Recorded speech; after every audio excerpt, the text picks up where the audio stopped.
রহমতের নবী অসুস্থ, নামাজের সময় দাঁড়ায় গেল সাহাবায়ে কেরাম। নবী এমন অসুস্থ, নামাজে যাইতে পারতেছেন। কে হবে নামাজের ইমাম? কেউ সাহস পায় না। ইশারায় নবী বলেন, আবু বকর ইমামতি করবে।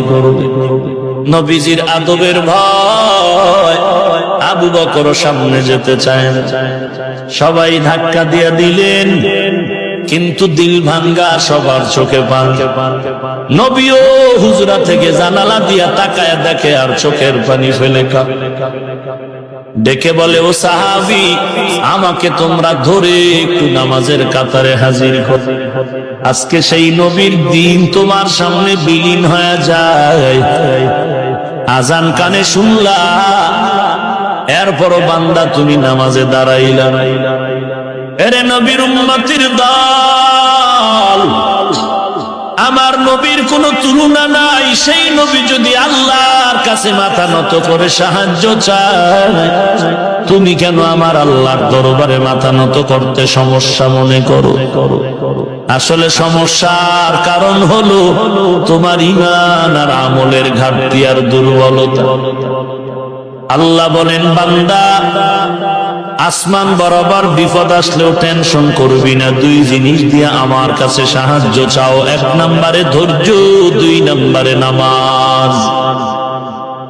ধৈর্য এমন দামি একটি সম্পদ, হাসরের ময়দানে আল্লাহ বলবেন, ধৈর্য ধারণকারীরা বিনা হিসাবে জান্নাতে যাও। ইন্নামা ইউওয়াফাস সাবিরুনা আজরাহুম বিগাইরি হিসাব। আল্লাহ বলবেন, ধৈর্য ধারণকারীরা বিনা হিসাবে জান্নাতে যাও। ইয়া আইয়ুহাল্লাযীনা আমানুসবিরু ওয়া সাবিরু ওয়া রাবিতু ওয়াত্তাকুল্লাহা লাআল্লাকুম তুফলিহুন।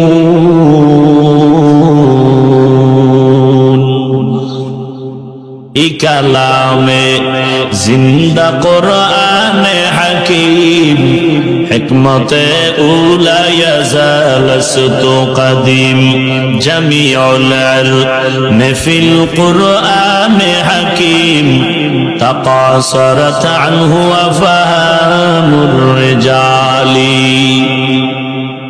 আল্লাহর এক বান্দা যুবক, এমন কোন অপরাধ নাই, করে নাই। হেদায়েতের মালিক আমার আল্লাহ। মান ইয়াহদিল্লাহু ফাহুয়াল মুহতাদ ওয়া মান ইউদ্লিল ফালান তাজিদা লাহু ওয়ালিয়্যাম মুরশিদা। আল্লাহ কবুল করলে হেদায়েত পেয়ে যাবে বান্দা, আল্লাহ যদি চান।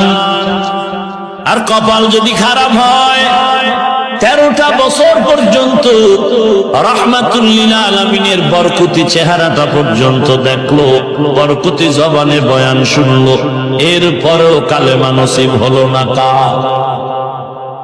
আবু জাহাল ওদিকে তরবারি নিয়ে দৌড়ায় আমার নবীর গর্দান কাটার জন্য। কে? ওমর। সেই ওমর আল্লাহর কাছে এত দামি হয়ে গেল। আমার নবী বলেন, লাউ কানা বাদি নবিয়্যুন লাকানা উমর। আমার আল্লাহ, আমি নবীর পরে নতুন কাউকে যদি নবুয়ত দিয়ে নবী বানাইতেন, পরের নবী ওমর হয়ে যেত। এটি কপালের ব্যাপার।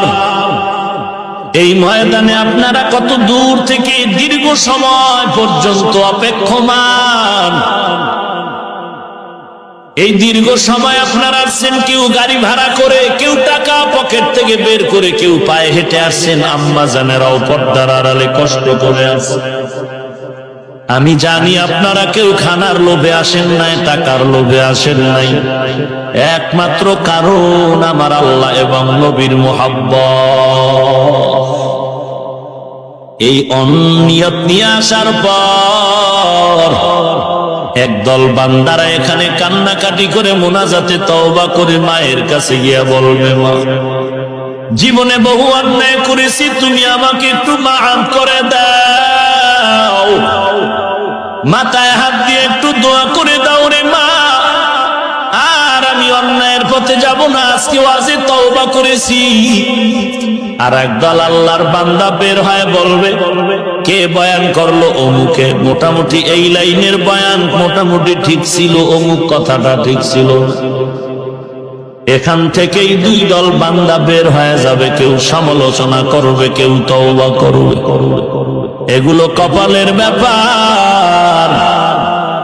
ওরে আল্লাহর গোলাম, বিনয়ের সাথে বলতেছি, রাগ করবা না। আমার নবী কেমন দামি নবী আমার, সেই নবীর উম্মত হইয়া যদি তুমি টুপি না পরো, বলো নবীর আদর্শের টুপি হিন্দু পরবে। আমার নবীর আদর্শের সুন্নত হিন্দুরা মানবে না, বৌদ্ধ মানবে না, খ্রিস্টান মানবে না। আমার নবীর সুন্নতের আদর্শ মানবে শুধু যারা নবীর আশিক। এরে নবীর উম্মতির দল, আল্লাহর বান্দা যুবক গুনাহ করে করে জীবনটারে নাপাক করেছে। আল্লাহ হেদায়েতের মালিক, হঠাৎ এক বয়ান শুনে বান্দার পরিবর্তন শুরু হয়ে গেল। ইমাম সাহেবের কাছে গিয়ে তওবা করে নামাজ। যেই বান্দা আজান শুনলে কানে আঙুল দেয়, নামাজ পড়ে না, ওই বান্দা এখন তওবা করে এত সুন্দর হয়ে গেল। আজান দেওয়া মাত্র বান্দা মসজিদে হাজির। সকাল 10টার আগে যেই বান্দা ঘুম থেকে উঠে না, ওই বান্দা এখন ফজরের আজানের আগে মসজিদের বারান্দায় গিয়ে তাসবিহটা। আল্লাহর গোলাম পরিবর্তনের লাইনে সে এবার নিয়ত করেছে, যৌবনের চাহিদা পূরণে আমার বিবাহের দরকার।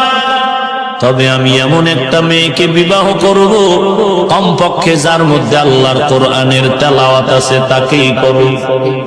খুঁজে খুঁজে পাইল বহুদূর গরিবের সন্তান, আল্লাহর এক বান্দি কোরআনে হাফেজা। বিবাহের বন্ধনে আবদ্ধ হয়ে বউ নিয়া জংলার পার্শ্বে কুড়ে ঘর করে ওখানে বিবি নিয়া সময় কাটায়। ভাগ্যের নির্মম বড় পরিহাস, টাকা নাই, গরিব, এরপরও হারামের দরওয়াজায় যায় না। অথচ তোমার এত টাকা আছে, তারপরও ব্যাংক থেকে হারাম না খাইলে জীবন বাঁচে। গরিব মানুষের বাড়ি দিনের কাজ করে, রাতের বেলা মজুরি নিয়ে ঘরে হাজির।